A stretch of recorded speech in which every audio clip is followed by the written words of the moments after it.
pemerintah pusat sudah memutuskan tidak memberikan THR kepada pekerja kontrak atau honorer. Kebijakan ini yang menjadi rujukan Pemkot Surabaya tidak memberikan THR kepada pekerja kontraknya. Keputusan Pemkot ini menuai kritik dari berbagai pihak. Pasalnya, pekerja kontrak di lingkungan Pemkot bekerja di pos-pos utama dalam pelayanan publik. Menuai banyak kritik, Pemkot Surabaya mewacanakan akan memberikan THR kepada pekerja kontraknya pada Idul Fitri tahun ini.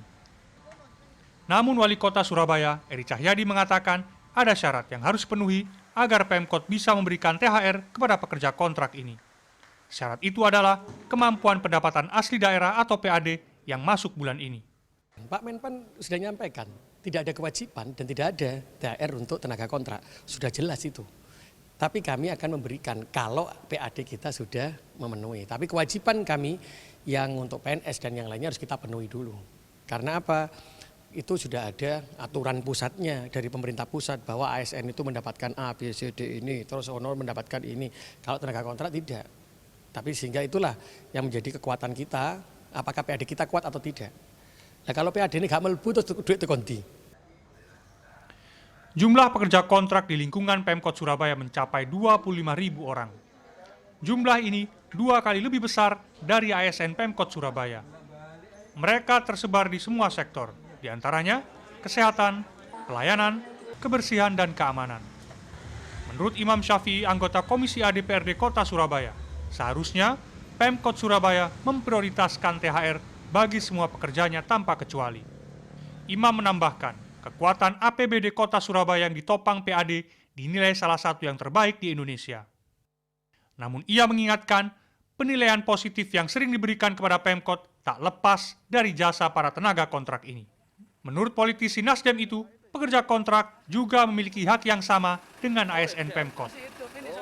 Pemkot bisa memanfaatkan anggaran dari pos pendapatan pajak yang masuk dengan payung hukum perwali. Kemarin Kepala Badan Pendapatan Surabaya mengatakan bahwa dalam triwulan ini pendapatannya lebih bagus secara year on year, yaitu mencapai 845 miliar atau lebih baik 42 miliar dari tahun sebelumnya. Ini menurut saya kan kabar baik.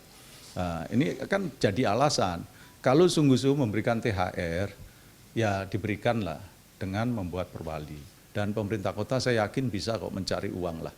Ya, mencari uang. Apalagi saya lihat pajak-pajak yang semula tidak tercapai, ada yang sudah tercapai 100%. Direktur Lembaga Bantuan Hukum LBH Surabaya, Wahid Habibullah menilai, ini menjadi ironi. Ia melihat Pemkot kehilangan kewibawaannya karena mendorong perusahaan memberikan THR kepada buruhnya, sedangkan mereka abai dengan pekerjaannya sendiri. Menurutnya, Pemkot wajib memberikan THR kepada pekerja kontraknya.